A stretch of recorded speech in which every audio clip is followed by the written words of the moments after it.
Hey guys, welcome to week 3, the third part of the chapter 30 lecture. This week we'll be covering a little bit about drug names and resources as well as prescribing. So this reading covers page 857 to 864, and I'll try to stay on top of the slides here. I'm holding on to my new little 11-week-old puppy, and he's kind of a distraction, but we'll try to stay on top of this. So a drug has several names. First, the chemical name. This is the name assigned to the drug that comes from its chemical formula. This name is very long and usually has a molecular structure associated with it. So it's, for example, the book uses C9H8O4N, and that means carbon, hydrogen, oxygen, nitrogen, and that's just how many of each of those are in the name. And that is the chemical formula for aspirin. The drug's generic name is its official name, and that's assigned by the United States Adopted Names Council. The generic name is used throughout the life of the drug after the drug is off patent. When the drug first comes to the market, the drug goes by a trade name, the name under which the drug is yet registered within the U.S. Patent Office. That trade name often has protections associated with it for up to a certain number of years. For example, we talked about the generic name aspirin, the chemical formula, which was the CHON, and the brand name for aspirin that you might be familiar with that you see on the shelf is Bufferin, Ecotrin, Ascriptin. There are several different companies that are allowed to use brand names for aspirin because they have slightly different formulations. Another one you should be familiar with is the generic name of acetaminophen and the brand name of Tylenol. So generic drugs may be manufactured by more than one drug company, and as you saw from the example with aspirin, if they change something, they can have more than one brand name as well. So you might also, let's go back for a minute, you might also see trade name and brand name interchanged. Those are the same exact thing. So medication tasks that might be completed by an office. The first is to prescribe, and this is usually to order a medication from the pharmacy, usually by prescription, whether it be a handwritten prescription or an electronically prescribed prescription. Dispensing is something that is taken care of usually by the pharmacy, and that is to personally hand a patient a medication to take at a later point in time. To administer a drug is to prepare and personally give the patient a medication through any method at the point of care, usually in the doctor's office, in the hospital, perhaps in an emergency setting, out in the field. So, usually doctors or physician's assistants or nurse practitioners or nurses or possibly even medical assistants, depending on the laws, can administer. So physicians are licensed to prescribe, dispense, and administer medications for their patients. And again, you really want to be able to look at the laws and decide what you're allowed to do in your state of practice. I am going to post a link to the New York State laws so that you have an idea of what is legal in New York State. But depending on where you move or where you might live right now, that'll determine what you're allowed to do. So again, we talked about physicians. Mid-level practitioners are physician's assistants and nurse practitioners. Their responsibilities depend on the state laws. They may also possibly prescribe, dispense, and administer, and in New York State they do. Medical assistants cannot prescribe or order medication, but again, they may be able to dispense or administer medications depending on the law of the state. So let's talk a little bit about the U.S. Food and Drug Administration, or the FDA.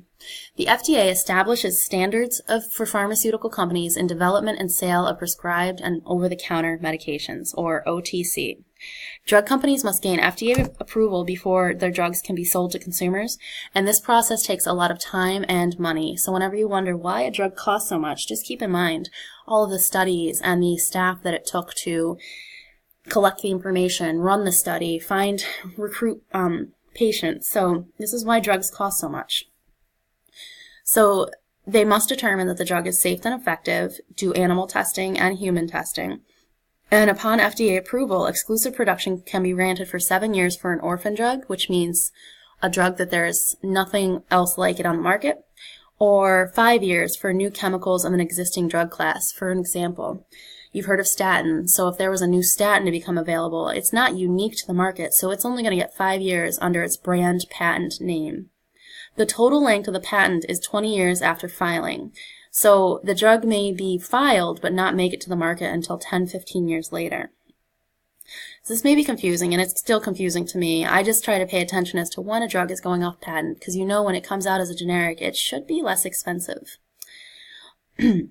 Supplemental mineral and products and herbal supplements are not required to go through the same rigorous testing. These are your over-the-counter herbs, supplements, vitamins, so keep that in mind when you're talking about these with your patients. They do not have to go through the same testing that medications do that are prescribed. Let's talk a little bit about controlled substances. They are controlled because they have the potential for illegal use or abuse, such as addiction. The Controlled Substance Act, which is a law, defines drugs or substances that may have the potential for illegal use or abuse. Based on Controlled Substance Act guidelines, controlled substances are divided into 5 schedules. You'll see them denoted by a capital C, so think control, dash, and then a Roman numeral such as 1, 2, 3, 4, or 5. So there are 5 different schedules. Table 33 lists those schedules. Schedule 1 being the most serious and highest degree of potential for abuse, and Schedule 5 being a low potential for abuse compared to 4, 3, 2, or 1. They give you some examples. As you can see, Schedules 2 through 5 have acceptable medical uses within the United States. Schedule 2 has severe restrictions and consequences for breaking those. And Schedule 1 has no accepted medical use. Think heroin, any sort of street drug that we otherwise wouldn't have a medical use for. So you'll see these labels in this picture right here.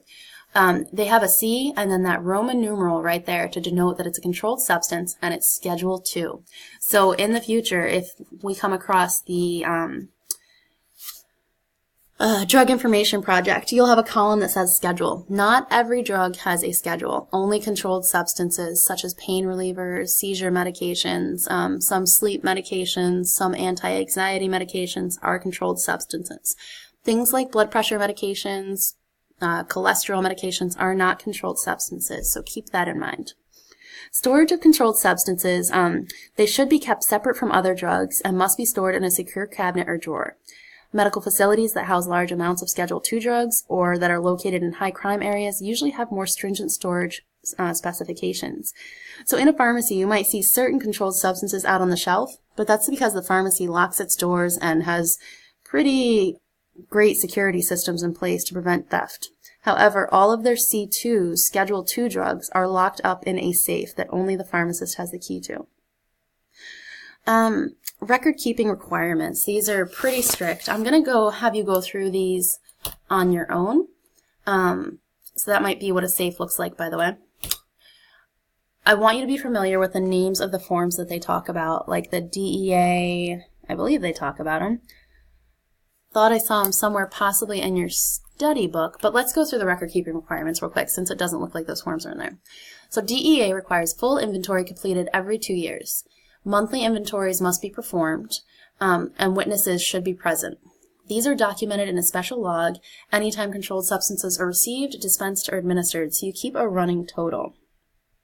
If a controlled substances should break or spill onto the counter, that must be documented as well, and that must be signed off by a witness. Recommend that when you are getting rid of a controlled substance, that you put it into something that is gross, like coffee grounds, used cat litter, etc., and seal a closed container before putting it in the trash. We don't recommend that they're flushed down a drain or a toilet because that is hazardous to our environment. And I think that covers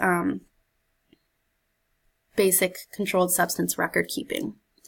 So on the next slide, we have disposed, controlled, expiration dates. When expiration date is reached, the drug must be removed from the inventory and discarded. Again, keeping those proper records. If it is a C2, 3, 4, or 5, mostly C2s in this state are tracked pretty heavily.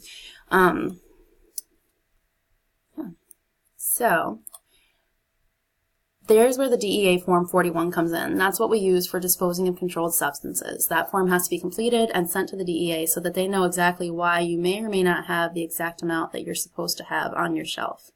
Disposal records are kept for a minimum of 2 years, and usually they're kept for even longer than that. So writing prescriptions. Prescriptions are basically legal documents. They must be signed by the physician or provider, including e-prescriptions, so they have an e-signature. And it lists instructions for compounding, dispensing, and administering, or the patient taking the medication. They are usually written in permanent black ink and must be given directly to the patient or sent to the pharmacy in digital format.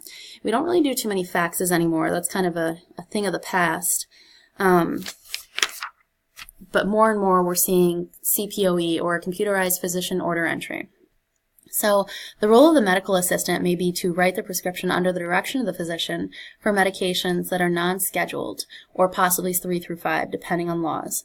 They may also call in prescriptions or fax e-prescriptions, although not as much anymore, or create prescriptions in the EHR under the direction of the physician. They may also provide patients with instructions on how to properly take their medication and what side effects to look for. And that's generally called counseling. So prescriptions have this is a basic prescription. It's got the name of the pharmacy's address and phone number. It also has the patient's name, address, and the date this was written, the name of the medication, the quantity, the SIG, which is the directions, the abbreviations of the SIG, which is 1 tablet by mouth. QID is 4 times a day for 14 days. Generic substitution allowed, because that is required. We do need to know if we can substitute. The name of the provider and their signature. Dispense as written means if they had written for a brand, they want to dispense as written and they want to keep it the brand. Refills or repeats.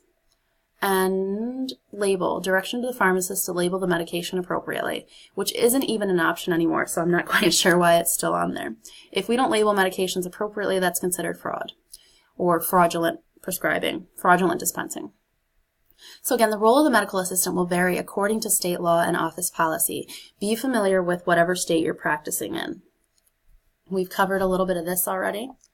Hey, puppy. Okay, so prescription abbreviations. Prescriptions use standard medical abbreviations, and some of those standard medical abbreviations are becoming more and more discouraged. So, for example, there is an entire list from 2004 of do not use that the Joint Commission put out. So if you were to Google that do not use list, you would see, or go to Appendix A, you would see common abbreviations that should not be used on prescriptions or in electronic health record or medical record keeping. An Appendix A would be in the back of your book. You should be familiar with that. Tamper-resistant prescription pads. Federal law requires prescriptions for controlled substances written at a New York state that is all schedules, 2, 3, 4, and 5. We do not write for C1s. To be written on specialized tamper-resistant prescription pads and signed in ink on the day issued, and they must be filled out very, very correctly, or else they are unable to be filled. So that's the end of this slideshow. I think we're up to 364 there. So if you have any questions, please let me know. Again, a lot of information to cover in one little part, but hopefully it all kind of flows together. How a prescription is written, who's responsible for writing it, as well as what kind of drug names you might see. Let me see if I can help you find Appendix A. Ooh, found Appendix C. Appendix A starts on page 977. For example, in the last minute, I'll just cover a couple. Ones that are common charting abbreviations, common medical abbreviations, common in-office procedures. So let's talk about common medication abbreviations since we're talking medications. DAW, dispense as written, IM, intramuscular, NKDA, no known drug allergies. These are all medications you should try to familiarize as much as possible. Error-prone abbreviations in Appendix B. I don't think we've covered that quite yet, but get familiar with that too, because you're going to want to stay away from those. So again, guys, if you have any questions, always feel free to email me. This completes week 3's lecture. I hope you guys have a great week, and I'll talk to you soon.